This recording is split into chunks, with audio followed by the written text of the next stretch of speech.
ჩვენ აქ ვართ. ფართო მასშტაბიანი სოციალური რადიო პროექტი იმედზე.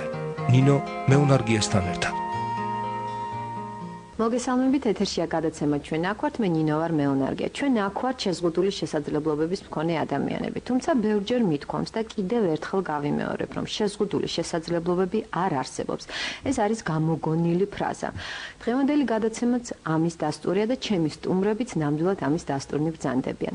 დღეს არაჩვეულებრივი სტუმრები მყავს, სანამ მათ გაგაცნობთ, შეგახსენეთ ჩვენ საკონტაქტო ნომრებს 292 11 88 292 11 99 აქტიურდით სოციალურ ქსელებში, მოგწერეთ Facebook-ზე. ჩვენ აქ ვართ რადიო იმედი.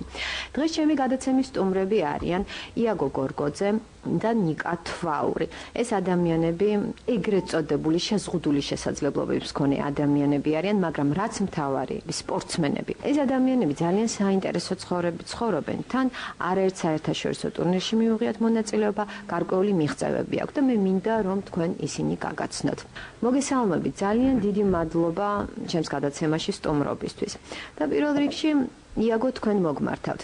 თქვენ ბრძანდებით სპორტსმენი და თქვენ ბრძანდებით ძალოსანი. მაინტერესებს საერთოდ, მოდით დავიწყოთ თავიდან. რა მოხდა თქვენს ცხოვრებაში, როგორ აღმოჩნდით ეტლში? ეს როგორ აღმოჩნდი, გადავიწევით რამოდენიმე წლით უკან და ეს იყო 99 წელი, 1999 წელი, როდესაც შიმბრუნდებოდით კახეთიდან, მოვბრუნდებოდით შინ თბილისში და მოვყევით ავტოკატასტროფაში. 99 წელს სამწუხაროდ რამოდენიმე დაიღუპა. მე გადავჭი ცოცხალი და ესეთ მდგომარეობაში აღმოჩნდი და ამის მერე გავიარე რეაბილიტაცია, მკურნალობა. და თქვენ ბრძანდებით ეტლით მოსარგებლე. ამ ავარიის შემდგომ. მაინტერესებს, მანამდე დაკავებული იყავით თუ არა სპორტის რომელიმე სახეობით, თუ შემდგომ დაინტერესდით? მანამდე ვიყავით დაკავებული უბრალოდ სამოყვარულო სპორტის სახეობით, როგორც ყველა უმრავლესობა ახალგაზრდა ვარჯიშობს და უნდა რომ სპორტული ცხოვრებით იცხოვროს და სამოყვარულო სპორტით, ეს ვიყავით დაკავებული. თქვენ ბრძანდებით ძალოსანი. როდის გააკეთეთ ეს არჩევანი და საერთოდ გაგიჭირდათ თუ არა? რამდენად იოლი იყო ეტლით მოსარგებლე ადამიანისთვის საერთოდ სპორტით დაინტერესება? ალბათ ძალიან დიდი ნებისყოფა დაგჭირდათ ამისთვის. უკვე მაგაზე ფიქრი აღარ იყო, რომ რამდენად შევძლებ ამას თუ არ შევძლებ. უკვე ეს გათიშული იყო საერთოდ ჩემი ცხოვრებიდან, შევძლებ არა თუ არა. უნდა შევძლო, უნდა გავაკეთო ეს. პირდაპირ ესეთ ვითარებაზე გადავედი. ეს, როდესაც ესეთ სიტუაციები დამთავრდა, მე უკვე აღმოჩნდი ესეთ სიტუაციაში, რომ უნდა ამერჩია, რაღაც უნდა გამეკეთებია. მანამდე ალბათ გაიარეთ გარკვეული რეაბილიტაცია. კი, რა თქმა უნდა და ეს პერიოდი უკვე დაემთხვა, გადაწყვეტილების პერიოდში უკვე დაემთხვა ესეთი, რომ ათენის ოლიმპიადა იყო დამთავრებული და იქ პარაოლიმპიური სპორტსმენები. ეს რომელი წლებია? ეს იყო 2004-ში დამთავრდა ათენის ოლიმპიადა და იქ იყო აღნიშნული პარაოლიმპიური სპორტსმენები, მოგარი ყური ნახე შევხედენ და ესეთი რაღაც. ამის მერე დავინტერესდი, რომ უფრო და უფრო გააქტიურებულიყავი და ჩავთვლილიყავი ამ სპორტში. ვის მიმართეთ? ეს პირველად სხვათა შორის მივმართე რო დამეწყო ვარჯიში, ჩემ ძმას, უმცროსი ძმას სწავლობდა ოლიმპიური რეზერვების სკოლა არის გლდანში და რომ სურდა და მინდა უკვე რომ მევარჯიშე ამ საქმეზე, ძალოსნობაზე, ჩემმა ძმამ დამაკავშირა ოლიმპიური სკოლის რეზერვების და უკვე იქ დავიწყე სიარული და იქიდან ნელა წამოვედი. რამდენი დრო დააგჭირდათ იმისთვის, რომ გეგრძნოთ, რომ თქვენ უკვე მზად ხართ საერთაშორისო ტურნირში მონაწილეობის მისაღებად? ამას 2 წელი არ დაჭირვები, ამას რამოდენიმე წელი დაჭირდა, რომ ვიგრძნო, რომ ხარ თუ არა საერთაშორისო ტურნირებზე ღირსეულად მიიღო მონაწილეობა. დღეის გადმოსახედიდან მე ვთვლი, რომ ახლანდელ პერიოდში ცოტა მაკლია კიდე, რომ ვიყო საერთაშორისო ტურნირებზე და სხვადასხვა სოფლია და ევროპის ქვეყნებში მონაწილეობა მიიღო გარკვეულწილად წარმატებულად. აქაც მაკლია ცოტავად. როდის მიიღეთ მონაწილეობა საერთაშორისო ტურნირში? პირველად მივიღე 2006 წელს. ეს იყო კორეაში. სოფლიო ჩემპიონატი წავედი, ვინაიდანაც ეს პარაოლიმპიური კომიტეტი ჯერ კიდე გაურკვეველ ვითარებაში იყო მომიწია მარტო წასვლა სამხრეთ კორეაში იმისათვის რომ მიმიღო მონაწილეობა. აი მაშინ მქონდა დიდი რაღაცა ესე ვთქვათ ამბიცია და მოთხოვნა იმისი რომ როგორღაც მე გამეკეთები ეს წავსულიყავი მიმიღო მონაწილეობა და ნახა ჩემი თვალით რა იყო, რა ხდება, რა სიტუაცია, როგორ გამოდიან სპორტსმენები და ამისი დიდმა ინტერესმა და ეს ჟინმა უფრო მეტად გამაკეთებია რომ წავსულიყავ. გადაწყვეტილება მიგაღებინათ. ახლა რეკლამის დროა რადიო იმედის ეთერში ცოტა ხანში საინფორმაციო სამსახური შემოგვიერთება, ჩვენ კი ძალიან მალე დაგიბრუნდებით, ასე რომ დაგველოდეთ. ჩვენ აქ ვართ. ფართომასშტაბიანი სოციალური რადიო პროექტი იმედზე. ნინო მეუნარგიასთან ერთად. მე დაგიბრუნდით ჩვენ სტუმრებთან ერთად. დღეს ჩვენი სტუმრები არიან, შეგახსენებთ, იაგო გორგოძე, ძალოსანი, ნიკა თვაური, მოცურავე, ბესიკ ლეკიაშვილი, მკლავჭიდელი. ეს ადამიანები არიან შეზღუდული შესაძლებლობების მქონე პირნი, მაგრამ რეალურად ესენი არ არიან შშმ პირები, ისინი ბრძანდებიან პარასპორტსმენები და მათ გარკვეული მიღწევებიც აქვთ თავენ სპორტის სახეობებში. მე განვაგრძობ საუბარს თქვენთან, იაგო, თქვენ ბრძანდებით პარასპორტსმენი, ბრძანდებით ძალოსანი. ჩვენ ვისაუბრეთ საერთაშორისო ტურნირზე 2006 წელს, რომელიც გაიმართა კორეაში, თუ შეიძლება განვაგრძოთ ეს თემა. დიახ, პირველი დებიუტი შედგა სამხრეთ კორეაში. ეს იყო 2006 წელს და აი იმ წლიდან უკვე დაიწყო ეტაპობრივად, რო ვთქვათ, ნელა-ნელა უფრო მეტი ჩართულობა იმისი, რომ სხვადასხვა ტურნირებში მივიღო მონაწილეობა, ამას მოყვა ევროპა, მოყვა საბერძნეთში და შემდგომ უკვე ოლიმპიადა მოუსწრო, პეკინის ოლიმპიადაზე ვიყავი. ეს პირველად მოხდა ისეთი სიტუაცია, რომ პარასპორტსმენი წარდგა, უკვე გავიდა მსოფლიო არენაზე და ოლიმპიადაზე მიიღო მონაწილეობა და ესეთი მოკლე ასე ვთქვათ. რომელ ადგილზე გახვედით? ოლიმპიადაზე გავედი მე-8 ადგილად. მე მგონი საკმაოდ კარგი. კი 12 კონკურენტი იყო, მე-8 ადგილი არა უშავს. პირველად რაც არის, პირველად მიიღეთ მაშინ მონაწილეობა. აი ახლა რა მდგომარეობა, მაინტერესებს თქვენი სამომავლო გეგმები და რას აპირებთ? სამომავლო გეგმები ძალიან ბევრი მაქვს და დიდი მაქვს და რამდენად განხორციელდება ეს არ ვიცი, მაგრამ იმედია განხორციელდება და კარგად იქნება ყველაფერი. სამომავლო იგივე არის, რაც მქონდა 2 წლის უკან და 3 წლის უკან, უფრო მეტი ვარჯიში, უფრო მეტი მონდომება და უფრო მეტი წარმატება, რა თქმა უნდა.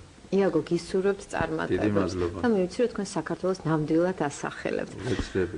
ახლა მინდა წარმოგიდგინოთ, უბრალოდ გაგაცნოთ მსმენელს ჩვენი მეორე სტუმარი, ეს გახლავთ ნიკა თვაური, რომელიც არის მოცურავე. ნიკა, დიდი მადლობა გადაცემაში სტუმრობისთვის. მაინტერესებს პირველ რიგში თქვენი ასაკი, რა მოხდა თქვენს ცხოვრებაში და საერთოდ როდის დაინტერესდით ცურვით, სპორტის ამსახეობით? ჩემი ასაკი არის 29 წელი, 25 დეკემბერს დაბადებული 1983 წლის. და რა მოხდა 1 იანვარს ახალი წლის დღეს ხელში ამიფრთა საბრძოლო ნივთიერება, ეწოდებული საზენიტო ჭურვი, რომელმაც მარჯვენა ხელის მტევანი და მხედველობა სრულიად ამიზიანა, შეიძლება ითქვას, საერთოდ გამინადგურა. მაგრამ რა იყო ახლა სიტუაცია იყო იმაში, რომ 9ჯერ თუ 8ჯერ, ზუსტად არ მახსოვს, მხედველობის დაბრუნება მოხერხდა და საბოლოო შედეგი იყო, რომ ვერაფერი ისეთი. დიახ. და აი როგორ იყო პირველი პერიოდი, რეაბილიტაციის პერიოდი? რეაბილიტაციის პერიოდი როგორი იყო? ვიყავი ესეთ მოლოდინი რეჟიმში, მკურნალობის რეჟიმში, როდესაც უფრთხილდებოდი ჩემ თავს, არ ვიტვირთებოდი, როგორც ექიმები მირჩევდნენ, ისე ვიქცეოდი იმის იმედით, რომ რაღაც მხედველობის უკეთესობისკენ დავიბრუნებთ იმ ცხოვრებას, რომელიც მქონდა, თუმცა დადგა მომენტი, როდესაც თქვენ უკვე მიხვდით, რომ თქვენ ბრძანდებით უსინათლო. დიახ, დიდი ხანი გაგრძელდა ამ მომენტის შეგნება, რასაც ქვია, რომელსაც მე ყველაზე მეტად ვნანობ, დაახლოებით 10 წლის განმავლობაში. დაკარგეთ 10 წელი. კი, ფუჭად გაიარა მათმა წელმა. არა უშავს, მაგრამ სამაგიეროდ დადგა ის ეტაპი თქვენს ცხოვრებაში, როდესაც თქვენ უკვე გააქტიურდით და თქვენ ბრძანდებით პარასპორტსმენი და საკმაოდ წარმატებული მოცურავე. ახლა მინდა ისაუბროთ აი ამის შესახებ, საერთაშორისო ტურნირებზე, საერთოდ როდის მიიღეთ გადაწყვეტილება, რატომ აინდა-მაინც ცურვა და სამომავლო გეგმებზე. საერთოდ ცურვის გადაწყვეტილება მივიღე იმის შემდეგ, რაც პირველ ყოვლისა მინდოდა ჩაბარება რომელიმე სასწავლებელში, იყო ამის პრობლემა, დღემდე არის ალბათ ეს პრობლემა, სადაც აუცილებელი იყო ბრაილის შრიფტის შესწავლა და მე ბრაილის შრიფტი არ ვიცოდი, იმიტომ რომ მე არასოდეს არ მისწავლია, არ მქონია გაგებული, რომ წავედი სკოლაში, უსინათლობის სკოლაში. იქ იყო ესეთი სიტუაცია, ესე არც წარმომედგინა როგორ ხდებოდა ესე მარჯვენა ხელით იჭერ რაღაც სისწორეს, მარცხენათ ჩხვლიტავ იმას და მე მარჯვენა ხელის დაზიანების გამო ესეც და ვიფიქრე ახლა არც ეს გამომოთქოდა, რომ წავედი ტელევიზორში მქონდა ნანახი, გაგიათ ალბათ ჰენრი კუბრაშვილი ხელფეხშეკრული რო ხურავს ტელევიზორში მქონდა კაც ნახი და დაურეკე ტელეფონზე და უთხარი რომ მასწავლეთ მეთქი ცურვა თქო. ანუ ძალიან უცნაურად საერთოდ შემხვდნენ ამ გადაწყვეტილებას არავინ ავიცი არ ელოდნენ. ანუ გარშემომყოფნი შეხვდნენ. კი, ანუ ჩემი ოჯახის წევრებიდან დაწყებული, დამთავრებული აი აუზით, მაგრამ მადლობა ღმერთს ადამიანები გვერდში დამიდგნენ და აი ყველანაირად ეზოდნენ ჩემთვის რომ ეს სურვილი აესრულებინათ პირველ რიგში იყო ეს უბრალო გართობის დონეზე. თქვენ ჯანდებით საერთაშორისო ტურნირის, რომელი საერთაშორისო ტურნირის მონაწილე და ვიცი რომ რაღაც გარკვეული მიღწევებიც გაქვთ. სულ პირველი ტურნირი იყო 2011 წლის 3 აპრილს მსოფლიო ჩემპიონატი, სადაც 50 მეტრ ბრასის სტილში ავიღე ბრინჯაოს медаლი. მე 2012 წელს იყო იტალიის ღია ჩემპიონატი ქალაქ ნაპოლიში, ავიღე 50 მეტრში პირველი ადგილი და 100 მეტრში მესამე ადგილი და ბერლინში იყო ახლა 2013 წელს, სადაც ავიღე 100 მეტრში და 200 მეტრში ორივე ვერცხლის медаლი. ვარ მონაწილე პარაოლიმპიური თამაშების, საპრიზო ადგილი ფოტოხარად იქ. იცით, აი ძალიან მაინტერესებს. ამ დროს მგრძნობელობა არის ალბათ განვითარებული. პრინციპში თქვენ რომ მიდიხართ აუზთან, თქვენ ვერ ხედავთ აუზს, მაგრამ თქვენ გრძნობთ. იცით რა არის გრძნობ ესე ფლატ ინტუიციაზეც არ არის უკვე დამოკიდებული ყველაფერი. ახლა ძალიან ბევრს მუშაობთ იმისთვის, რომ უბრალოდ ესე რომ თქვა თვალდახუჭული ვიცი, როგორც თქვენ სახში შეგიძლიათ თვალდახუჭული ქმედოთ, მოძრაოთ, აი ისე არის დაახლოებით უკვე ჩემთვის აუზი. ვიცი, სად რა არის. და ეს რასაკვირველია ვარჯიშის შედეგად. კი, თქო, ვარჯიშის შედეგად, მუშაობის შედეგად 4 საათიდან 6 საათამდე დაახლოებით ვარ აუზზე და თავარი მონდომება. ვარჯიში კი. თავარი ადამიანს უნდადეს და კონდეს ნებისყოფა. თქვენ ხართ ამისი მაგალითი. მაინტერესებს სამომავლო გეგმები წინ საერთაშორისო ტურნირებია, საერთოდ რას გეგმავთ, სად მიემგზავრებით? ეხლა ვემზადებით კანადისთვის, კანადაში არის მსოფლიო ჩემპიონატი. როდის? აგვისტოში. დიახ. და როგორც ყოველთვის ყველგან გეგმავ ერთს რომ ბრძოლას ნებისმიერ საპრიზო ადგილისთვის. აუცილებლად მე დარწმუნებული ვარ თქვენ გამარჯვებული ჩამოგზანდებით და თქვენ აუცილებლად გვასახელებთ. ნიკა ძალიან დიდი მადლობა სტუმრობისთვის და გისურვებთ წარმატებებს. მე კიდევ ერთი ძალიან საინტერესო სტუმარი მყავს, ეს გახლავთ მყავჭიდელი ბესიკ ლეკიაშვილი. ბესიკ, ასევე მაინტერესებს რა მოხდა თქვენს ცხოვრებაში, არ შემიძლია რა აღნიშნოთ თქვენ რომ შემოხვედით, მე ვერანაირად ვერ მივხვდი რომ თქვენ ბრძანდებით შეზღუდული შესაძლებლობების მქონე პირი. რა მოხდა თქვენ ცხოვრებაში და როდის დაინტერესდით სპორტის ამსახეობით? სპორტით საერთოდ ბავშვობიდან ვიყავი დაინტერესებული. 6 წლისა, ანუ ტრამვა ფეხზე მივიღე 13 წლისამ რა და იქამდე ვიყავი, ასე რომ ვთქვათ, მოჭიდავე. ნუ, ჩემი ტრამვაზე დიდი ისტორია, უფრო ეს ანთებითი პროცესი, ზედასახელში თედოსთან და არა, გაციებით მომივიდა, მაგრამ ნუ ეს ძალიან დიდი ისტორია. მოკლედ ისე მომივიდა, რომ 13 წლისა ჩავარდი ლოგინად. წლები მომიწია წოლა. რა თქმა უნდა, სამოწყოფოდან რომ გამოვედი, თავისთავად რამდენიმე ოპერაციის მერე ვიყავი ძალიან დასუსტებული, სადღაც 14-15 წლის ასაკში რა. და მაინც ახლა ყოფილი სპორტსმენი, როდესაც ისე დასუსტდები, ხო, მე რატომღაც მქონდა ეს თავში, რომ უნდა დამეწყო ის რომ სპორტი, ანუ ჩემი თავის რეაბილიტაციას თუ მე არ მოვახდენდი, თან მაშინ ახლა მოგეხსენებათ 93-14 წლები ესეთი წლები სპორტის კომიტეტები კი არა, საერთოდ ქვეყანაში შუქი და წყალი აქვს და ასე რომ ჩემთან ეზოში მქონდა ჩემი ეგრეთ წოდებული ჟარგონით რო თქვა სამაძელნი ტურნიკი გაკეთებული, ჩამოვდიოდი ხოლმე გასტილას, მივაყუდებდი გვერდზე, ვაკეთებდი ტურნირზე ვარჯიშებს, ავდიოდი მე სახში. და ამ დროს უკვე ჩამოყალიბებული იყო საქართველოს ჩემი სპორტის სახეობა, საერთოდ 99-ში შემოვიდა საქართველოში მკლავჭედი რა. ვაქცევდი ყურადღებას და რატომღაც რამე თუ ფეხი მქონდა დაზიანებული, ჭიდაობას მე ვეღარ გავუყვებოდი, რატომღაც ხელებზე გადავიტანი აქცენტი და დავიწყე აი ესე რო ვთქვათ, მოყვარულის დონეზე ხელის წევა რა. ვინმე გეხმარებოდა თუ მარტო? არა, მაგ ეტაპზე აბსოლუტურად საერთოდ არავინ. მე კიდე ერთხელ ვიძახი ახლა, არავინ არ დააბრალოს არავის რა. თუ რაღაცა გინდა გააკეთო, შენ თუ უნდა გააკეთო. აი, ვინც რა არ უნდა დამხმარებოდა, ახლა მე მოვინდომე და ასე შემდეგ. ეხლა ნაკრებში მივედი, საქართველოს ჯამთელთან ნაკრებზე მაქვს საუბარი, 97 წელს და ტარდებოდა შესარჩევი, მაშინ ტარდებოდა ესეთი საერთაშორისო ჩემპიონატი მოსკოვში, ოქროს დათვი, სადაც იღებდა მთელი მსოფლიო მონაწილეობას. და ჯამთელთა შორის მოვიგე შესარჩევი რა. მიგიღეს უპრობლემოდ. ეგრევე, მაშინ ბატონი ვახტანგ მუსელიანი იყო პრეზიდენტი, 5 დღე იყო დარჩენილი შეჯიბრამდე. მივედი, განვაცხადე რომ მაქვს პრეტენზია და რაოდენ გასაკვირიც არ უნდა იყოს, მითხეს რომ აი შესარჩევი და აბა გამოდი. ალბათ რომ დამინახეს ინვალიდი, რომ მაინც არ მაწყეინეს, მაგრამ გავედი პირველ ადგილზე. ადგილზე საქართველოში. დიახ. წამიყვანეს მე ოქროს დაცვზე და ჯამრთელებშიც გავედი პირველ ადგილზე და აი მის მერე დაიწყო უკვე ჩემი სპორტული კარიერა რა. ასევე გამოდიოდი მე ინვალიდებს შორის მსოფლიო ორჯერ. ბოლო საერთაშორისო ტურნირი? ბოლო საერთაშორისო ხერხში მე გავაკეთე ძალიან დიდი ამოვარდნა მქონდა ასე რომ ვთქვა 99 წლის მერე 2011-მდე მე შეჯიბრზე აღარ ვყოფილი. რატომ? ძალიან ბევრი მიზეზები არსებობს ამისი. ერთ-ერთი ისიც არის რომ ალბათ საქართველოს ნელ-ნელა ვსწავლობთ. დიახ. სპორტის დაფასებას ნელ-ნელა. ნუ მოხდა ისე რომ 2011-ში 2012-ში ევროპის ჩემპიონატზე ინვალიდებს შორის მივიღე მონაწილეობა, მაგრამ გავედი მე-4, მე-5 და აი ბოლო ჩემი წარმატებული შეჯიბრი იყო ამ წელს წინა თვის, ანუ მაისის 14-ში ჩამოვედით ევროპის ჩემპიონატიდან, ჩამოვიტანე მარჯვენა მეორე, მარცხენა მესამე. დიდი მიღწევაა. არა, კი, თუ იმას გავითვალისწინებთ, ახლა ამ რაც მე გავაკეთე ეგრეთ წოდებული პერიოდი, იმ ხელაზე გაიზარდა ეს დონე, მართლაც მე ჩემ თავს არ ვემდურები ახლა, იმიტომ რომ ინვალიდებს შორის გამოდის ისეთი ხალხი, რომლებსაც ჯამრთელებშიც აქვს სოფლიო მოგებული, ასე რომ ისე არ არის, არავინ არ გაიგოს ეგრე, რომ აი ინვალიდია და სუსტია. დიახ. სუსტი სპორტში არ გამოდის. არა, ჩვენს ამას ვამტკიცებთ. დიახ.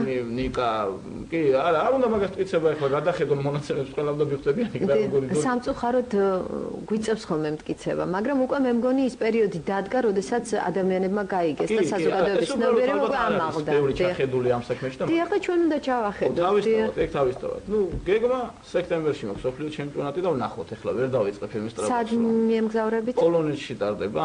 ახლა პირველს ჩამოვიტან და ეგეთი რაღაცა ცოტა ლაპარაკი ზედმეტია. იქ არავინ არაფერი არ იცის რა. თავარია თქვენი იღებთ მონაწილეობას. ვიღებ მონაწილეობას, მე თუ მკითხავ თავარი მოგებაა, მაგრამ რა თქმა უნდა მონაწილეობას დიდი მნიშვნელობა აქვს. დიახ. კარგით, მე გისურვებთ თქვენ მოგებას. უღრმესი მადლობა. გისურვებთ წარმატებებს. მადლობა. და საერთოდ ძალიან დიდი მადლობა მინდა გადაგიხადოთ იმისთვის, რომ თქვენ სამივე აი ასეთი ადამიანები ბრძანდებით, თქვენ ნამდვილად ხართ მაგალითი სხვებისთვის და მაგალითი არა მარტო ეგრეთ წოდებული შეზღუდული შესაძლებლობების მქონე ადამიანებისთვის, საერთოდ მაგალითი ყველასთვის. ისევ და ისევ დიდი მადლობა და ისევ და ისევ გისურვებთ წარმატებას. მე კი მადლობა. თუ შეიძლება მოგუწოდეთ თქვენი გამოვიყენოთ ახლა თქვენს ეთერს. კი ბატონო. საქართველოში არის ბევრი ინვალიდობის მქონე, ნუ ესე დავესახელებ, შეიძლება ტერმინი მეშლება. შეზღუდული შესაძლებლობის მქონე პირი, რაღაც შესაძლებლობაა შეზღუდული. და ამ ხალხს ვეტყოდი, რომ მიუღწეველი არ არის აბსოლუტურად არაფერი. მე რო პირველად სპორტი დავიწყე, ყველამ დამისვა დიაგნოზი, რომ სპორტში არ გამომივიდო და თან ისეთმა კომპეტენტურმა ხალხმა, რომ ეხლა ისინი რჩევეს მე მეკითხებიან. ასე რომ ნუ ჩავრჩებით სახში, შეზღუდული შესაძლებლობების მქონე ხალხი, გამოვიდეთ სახლიდან, ვივარჯიშოთ, მიუყვეს სპორტს და ყველაფერი იქნება ძალიან კარგად. ჩვენ კი აქ ვართ თქვენთან ერთად. დიდი მადლობა. მსმენელს ზუსტად ერთი კვირით ვემშვიდობები. ვუყურებთ, მაგრამ ვერ ვხედავთ. ვამჩნევთ, მაგრამ ვერ იდებით. ვპირდებით, მაგრამ გვავიწყდება. დროა შევიცვალოთ მენტალობა. დროა გავიგოთ მათზე მეტი, დავეხმაროთ და ვუთხრათ. ჩვენ აქ ვართ. ფართომასშტაბიანი სოციალური რადიო პროექტი იმედზე. ნინო მეუნარგიასთან ერთად.